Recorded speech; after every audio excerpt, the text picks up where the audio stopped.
Good morning, welcome to my mini vlog. আর আজকে হচ্ছে নতুন বছরের প্রথম দিন। তো আমি ভেবেছি যে আজকে আমরা ঠাকুরের আশীর্বাদ নিয়েই বছরটা শুরু হ্যাপি করব। New year. নতুন বছরের শুভেচ্ছা জানাই সবাইকে। নতুন বছরের আজকে প্রথম দিন, তাই আমরা ঠিক করেছি আজকে মায়ের দর্শন নিয়ে আজকে আমাদের দিনটা শুরু করব। টাটা, আমি এখন রেডি হচ্ছি।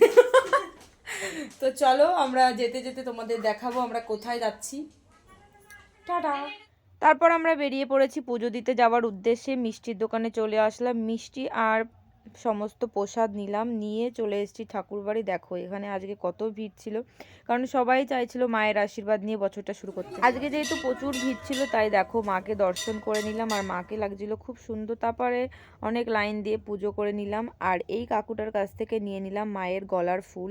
তারপর দেখো সবাই সবার মতো পুজো দিচ্ছে, কেউ প্রদীপ জ্বালাচ্ছে। যেহেতু ভেতরে মোমবাতি আর ধূপকাঠি জ্বালানো বন্ধ, তাই জন্য আমরা পুজো দিয়ে বাইরে এসে ধূপকাঠি আর মোমবাতিটা জ্বালিয়ে নিলাম। জ্বালানোর পর সকলকে, বাইরে যারা বসে থাকে তাদেরকে প্রসাদ দিয়ে আমি আর পূজা চলে আসলাম বাড়ি।